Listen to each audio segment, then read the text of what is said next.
ವಿಚಿತ್ರವಾದ ಒಂದು ಮಾನಸಿಕ ಸಮಸ್ಯೆ ಬಗ್ಗೆ ಹೇಳಲಿಕ್ಕೆ ಇಷ್ಟಪಡ್ತೀನಿ.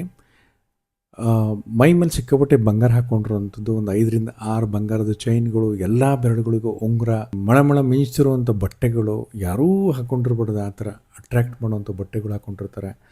ಸೊ ಹಾಗೆ ಇವ್ರುಗಳಿಗೇನಾದರೂ ಒಂಚೂರು ನೀವು ಪೂಜೆ ಹೊಡೆದ್ಬಿಟ್ರಿ ಅಂತ ಹೇಳಿದ್ರೆ, ಅವ್ರ ಮನೆ ಸಾಮಾನುಗಳೆಲ್ಲ ನಿಮಗೆ ದಾನ ಮಾಡುವಂಥ ಒಂದು ಪಾಸಿಬಿಲಿಟಿ ಜಾಸ್ತಿ ಇರುತ್ತೆ.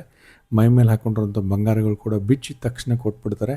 ದುಡ್ಡನ್ನು ಕೂಡ ಹಾಗೆ ಒಂದು 2ರಿಂದ 3 ಬಂಡಲ್ ನೋಟ್ಸ್ ಅಕಸ್ಮಾತ್ ಅವ್ರ ಹತ್ರ ಇದ್ದರೆ ಎಲ್ಲ ರೋಡಲ್ಲಿ ಚಿಲ್ಲಪಲ್ಲಿ ಮಾಡಿ ಹಂಚಿ ಬರುವಂಥ ಪಾಸಿಬಿಲಿಟಿ ಕೂಡ ಇವ್ರುಗಳಲ್ಲಿರುತ್ತೆ.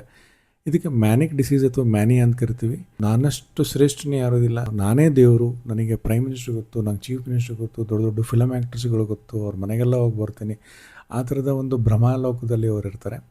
ಹಾಗೆ ಸಿಕ್ಕಾಪಟ್ಟೆ ಸಿಟ್ಟು ಮಾಡ್ತಾರೆ. ಮನೆ ಸಾಮಾನು ಪುಡಿ ಮಾಡುವಂಥದ್ದು, ಜೋರಾಗಿ ಬೈಯುವಂಥದ್ದು, ಹೊಡೆಯುವಂಥದ್ದು ಇದೆಲ್ಲ ಮಾಡ್ತಾರೆ. ಇದೇ ಮ್ಯಾನಿಯಾ ಹೈಪೋಮ್ಯಾನಿಕ್ ಕಂಡೀಷನ್ ಆಗಿ ಎಷ್ಟೋ ಜನ ಈ ಹೈಪೋಮ್ಯಾನಿಕ್ ಇರುವಂಥವ್ರು ಸೆಲೆಬ್ರಿಟೀಸ್ಗಳಾಗಿರೋರು ಕೂಡ ಇದ್ದಾರೆ. ನೋಬೆಲ್ ಪ್ರೈಸ್ ಪ್ರಶಸ್ತಿ ತಗೊಂಡಿರೋರು ಕೂಡ ಇದ್ದಾರೆ.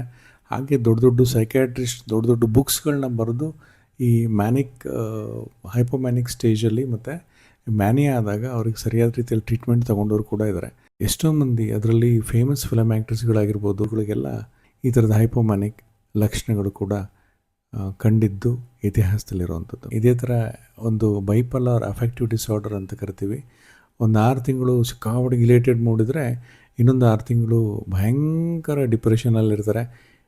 6 ತಿಂಗಳು ಸಿಕ್ಕಾಪಟ್ಟೆ ದೊಡ್ಡ ಕೆಲಸ ಮಾಡುವಂಥದ್ದು, ಬಿಸ್ನೆಸ್ಸಲ್ಲಿ ಬಿಸ್ನೆಸ್ ಮಾಡೋದಿಲ್ಲ.